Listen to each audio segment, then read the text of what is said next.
여러분 안녕하십니까? 이렇게 뵙게 돼서 대단히 반갑습니다. 저는 지금 세계적으로 평화운동을 전개하고 있는 UPF라고 하는 운동단체에서 교육을 담당하고 있습니다. 네, 본 영상을 시청하고 계시는 지도자 여러분들을 이렇게 영상으로 뵙게 돼서 먼저 감사를 드립니다. 그리고 저 또한 큰 영광으로 생각합니다. 저는 문선명 한학자 총재 양이분의 가르침을 받으면서 그동안 국제성공연합, 남북통일운동 국민연합, UPF의 이 3대 기관에서 지난 40여 년간 총재님을 모시고 평화와 통일운동에 참여해 왔습니다. 총재 양이분께서는 그동안 파란만장했던 현대사의 그 암울함 속에서도 평화를 위해서 또 통일을 위해서 늘 고민해 오셨고 또 많은 노력을 기울이면서 지금도 변함없이 인류의 평화와 통일을 위해서 노력하고 계시다는 사실입니다. 그래서 저를 비롯해서 본연합의 강사진들이 이러한 활동 내용들을 우리 국민들에게 전해드리는 시간을 많이 갖곤 했습니다. 그러나 아직도 많은 분들이 그러십니다.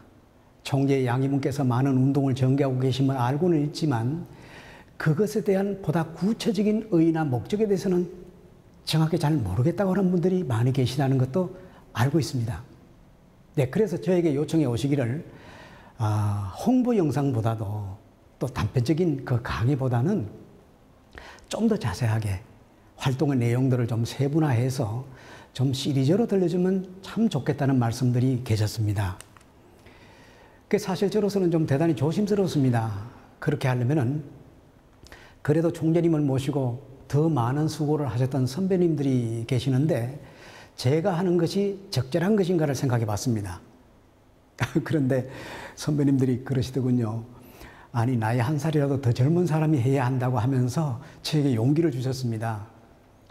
그래서 제가 감히 여러분 앞에 이렇게 서게 된 것입니다. 예. 다소 좀 부족한 점이 있더라도 넓으신 마음으로 경청해 주시면 감사하겠습니다. 그동안 제가 보고 느낀 점들을 조금 더 가감 없이 팩트를 중심으로 말씀을 드리고자 합니다. 저도 여러분들과 함께하는 이 시간을 정말 이제 기쁜 마음으로 진행하려고 합니다. 저도 그동안 서울 시민들을 대상으로 많은 강의를 했습니다. 그때 했던 자료들을 다시 정리를 해서 시리즈로 제작하고자 합니다.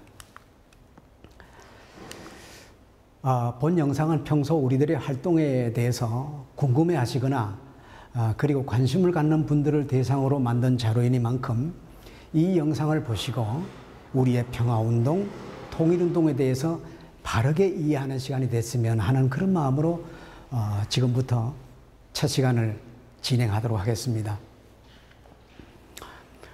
여러분, 저는 오늘 첫 단원의 키워드를 평화로 정해봤습니다. 네, 그리고 평화라고 하는 주제 아래 다시 4가지의 소주제를 중심으로 말씀을 드려보겠습니다.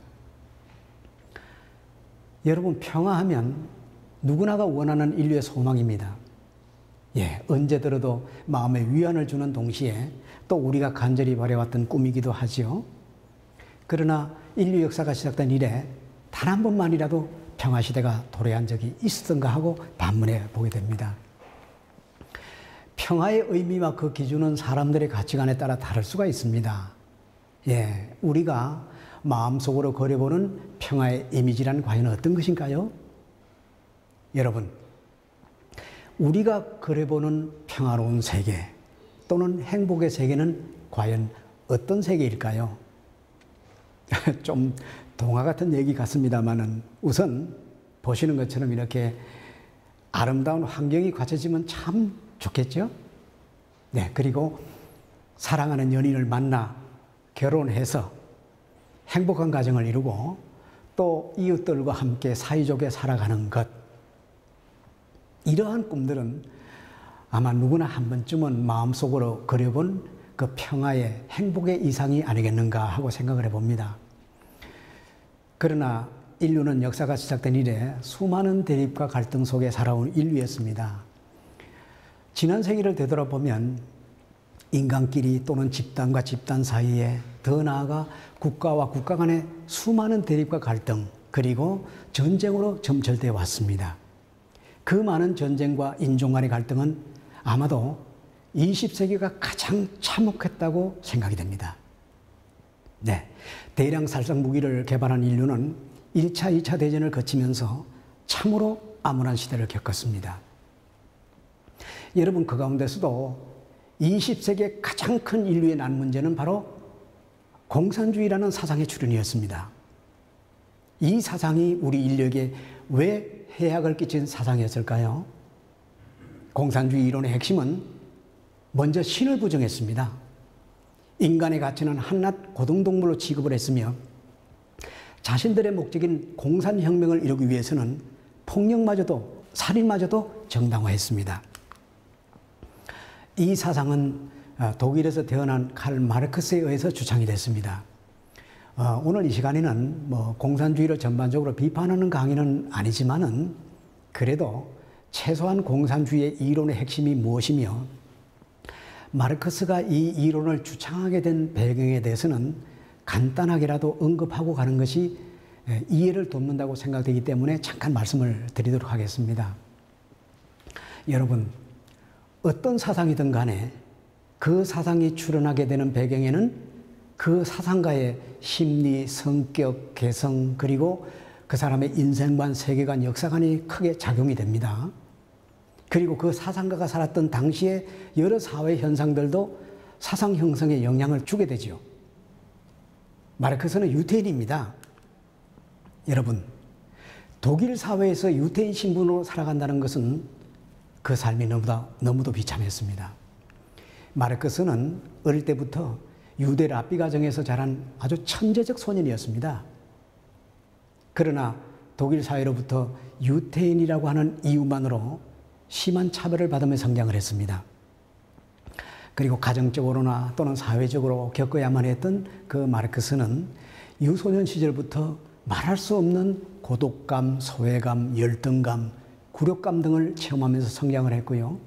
청년기를 거치면서 마르크스의 성격은 점점 반항적이고 투쟁적인 성격으로 굳어지면서 마르크스의 내면에는 복수심에 불타는 혁명가로서의 성격을 형성하여 갔음은 우리가 쉽게 짐작할 수가 있는 것입니다. 또 마르크스가 자라던 그때 당시 그 사회상이라고 하는 것은 산업혁명으로 인해서 자본주의가 점차 발전돼 가는 중이었습니다만은 유럽에서 처음 실시됐던 그 초기 자본주의 사회는 자본가들이 노동자들에 대한 착취가 너무나 심했습니다. 노동 환경도 열악했을 뿐만 아니라 수십 시간을 일을 해도 생계를 유지하기가 너무나 힘든 그런 생활이었습니다. 그로 인해 실업자가 늘고 가난과 질병 등의 악순환이 계속됐지요. 이런 참혹한 사회 현상을 보면서 마르크스는 사회를 개혁하겠다고 하는 자신의 꿈을 점차적으로 구체화해 나갔던 것입니다. 여러분, 위정자나 재계인들이 부정부패를 일삼고 권력이 인민에 대한 억압이 극에 달하게 되면 어떻게 됩니까? 거기에는 필연적으로 새로운 사상가나 종교가가 출현해서 사회적 혼란과 위기로부터 대중을 구출하고자 하는 혁명의 조짐이 있는 것은 당연한 것이었습니다.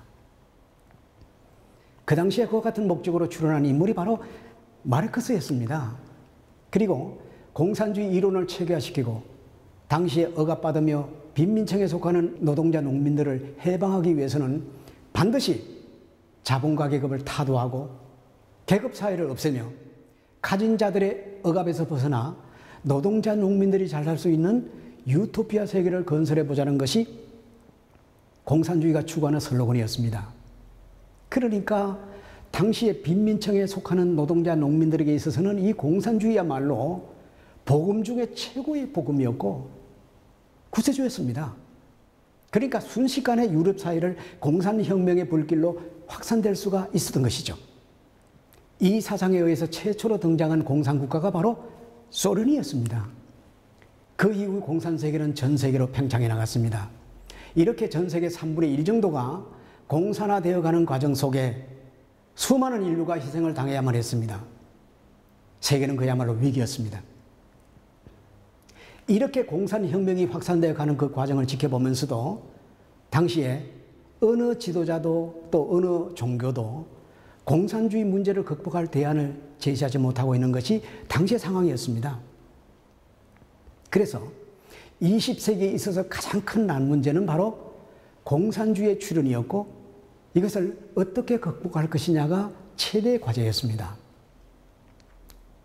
이럴 때에 문선명 한학자 총재께서는 공산주의 문제를 극복하기 위해 심혈을 기울이셨습니다. 총재 양희문께서는 이렇게 생각을 하셨습니다. 사상을 극복하기 위해서는 반드시 사상으로 맞서야 한다라고 하는 지론이셨습니다.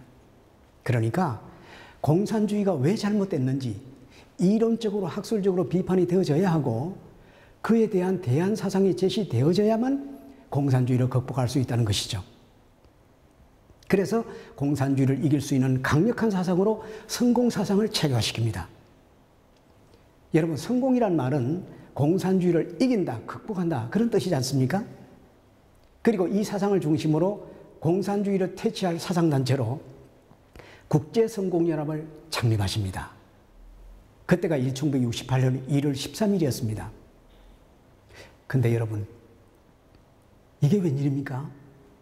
총재님 양희분께서는 국제성공연합을 창립하시던 날에 북쪽에서는 뭔 일이 벌어졌을까요? 기가 막힌 일이 벌어지고 있습니다.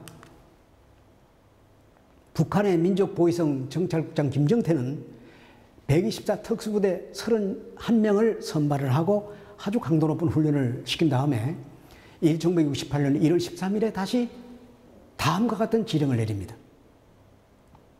너희들은 남쪽으로 내려가서 청와대를 습격한다. 그리고 반드시 대통령을 암살해야 된다라고 하는 지령을 내립니다. 이 지령을 받은 특수부대 요원들은 4일 만에 군사 분계선을 넘습니다. 그리고 8일 만인 1968년 1월 21일 청와대 근처까지 침투해 들어왔습니다. 여기에서 우리 군과 경찰이 당연히 이들과 대치를 하게 되죠. 특수부대 31명 중에 현장에서 29명이 사살이 됩니다. 그리고 2명이 살아남았는데 1명은 북으로 도주를 하고 1명이 투항을 했습니다. 이 사람입니다. 이 사람 누구죠? 김신조입니다.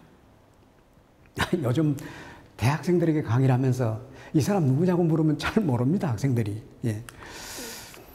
자, 기자회견장에 나타난 김신조의 첫마디가 대단히 충격적이었습니다.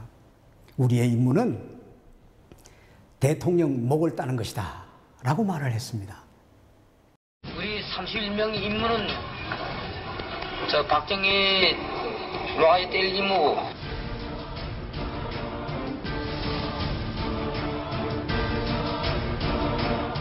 이 장면이 전국에 방송이 됐습니다. 온 국민은 경악했고 충격에 빠졌습니다. 아니, 세상에 어떻게 이럴 수가 있느냐. 예. 그래서 정부에서는 여러 대책을 내놓았죠. 우선은 군 복무기간이 연장됐습니다. 저는 복무기간이 조금 줄었던 때 입대했기 때문에 33개월간 군복무를 했지요. 예. 그리고 향토 예비군 창설, 그리고 고등학교, 대학교에는 뭐가 전개가 됐죠? 군사훈련인 교련이라는 과목이 등장하는 등의 여러 대응책이 발표가 됐습니다. 이러한 사항을 지켜보신 총재 양희문께서는 깊은 고민에 빠지십니다. 물론 정부에서는 당시의 상황으로 볼 때 이러한 대응책을 내놓는 것은 뭐 충분히 이해를 하셨습니다. 그러나 이것보다 더 중요한 대책은 과연 없을까? 그런 문제를 놓고 깊은 고민에 빠져 계셨습니다. 정부의 이런 대응책도 물론 중요하지만은 그보다도 더 중요한 것은 전 국민의 사상교육이 그 무엇보다도 중요하다고 판단하신 것입니다. 그래서 총재님께서 오랫동안 숙고하신 끝에 결단을 하셨습니다. 전 국민 안보 교육을 위해서 국제성공연합 산하에 성공연수원을 건립할 것을 계획하셨습니다. 이 연수원이 경기도 구리시에 소재한 최초의 연수원입니다. 그리고 총재님께서는 이렇게 말씀하셨습니다. 교육이란 한 번을 하더라도 제대로 해야 된다 하시면서 2박 3일 또는 3박 4일의 일정으로 합숙 교육이 이루어졌습니다. 공산주의 이론의 모순성을 정확하게 비판하고 그에 대한 대안 사상을 무장해서 왜 공산주의가 잘못됐는지 또 공산주의를 어떻게 퇴치해야 하는지를 체계적으로 교육하는 것이었습니다. 1970년에 건립한 성공연수원에 전국에서 교육생들이 물밀듯이 몰려옵니다. 감당이 되겠습니까? 예. 그래서 경기도 장호원의 제2연수원이 건립이 됩니다. 그리고 경기도 용인의 제3연수원을 정설하면서까지 전 국민 안보의식을 고취하기 위해서 국민 정신무장에 총력을 기울이셨습니다. 이곳에서 교육받은 인사들은 주로 국가 공무원이라든지 또 대학생, 그리고 전국의 교사들, 교장단들, 대학 교수진들, 그리고 군 간부, 경찰 간부, 그리고 행정구역의 시군구, 읍면동, 리통, 반장에 이르기까지, 그래도 대한민국을 움직인다고 하는 지도층 인사들이 약 100만여 명의 인사들이 이 연수원에서 교육을 받았습니다. 이분들이 다녀간 여러 기록들이 그대로 보관되어 있습니다. 예. 또 그분들이 남겨주신 소감 등은 지금 살펴봐도 감동적인 소감문들이 참 많습니다. 예. 이곳에서 교육받은 많은 인사들이 조국의 현실을 이해하면서 애국심에 불타는 마음으로 제가 어느 시군의 국제성공연합의 지부장을 맡겠습니다. 어느 명과 동단위에 제가 지부장을 맡아서 조국의 안보를 위해 헌신하겠습니다 하면서 그분들 스스로가 자진해서 앞장섰던 그 모습들이 눈에 선합니다. 네. 조국의 안보를 위해 전 국민의 정신무장이 그 무엇보다도 시급했던 때에 총재 양이분께서는 당시의 상황에서는 굉장히 어려운 실정이었습니다만은 100만여 명의 국민교육을 실시한다는 것 참으로 쉽지도 않고 참 어려운 때였는데 실시가 됐던 것이거든요. 예. 그러나 조국을 위하는 일이라면 언제든지 주저하지 않으시고 실행에 옮기는 총재님이셨던 것입니다. 예. 여러분, 이때만 해도 북한의 극악무도한 침략 행위들이 얼마나 많았을 때였습니까? 무장 공비들의 침투가 잦았고 항상 국민 안보에 늘 경각심을 가질 때였습니다. 이러한 때에 총재님의 뜻을 받들어서 국민교육에 앞장섰던 당시에 국제성공연합의 요원들의 그 활약도 참으로 대단했습니다. 예. 조국의 안보를 위해서 국민들의 확고한 애국심과 안보의식을 고취하기 위해서 흘렸던 그 땀들이 국민들 가슴 속에 애국심과 남북 통일의 의지를 일깨우는데 아마도 작은 밑거름이 되지 않았나 이렇게 생각을 하면서요. 오늘의 첫 번째 주제인 사상은 사상으로 극복해야 한다라고 하는 내용으로 말씀을 드리게 됐습니다. 경청해 주신 여러분께 감사를 드립니다. 그럼 다음 시간에 또 뵙도록 하겠습니다. 고맙습니다.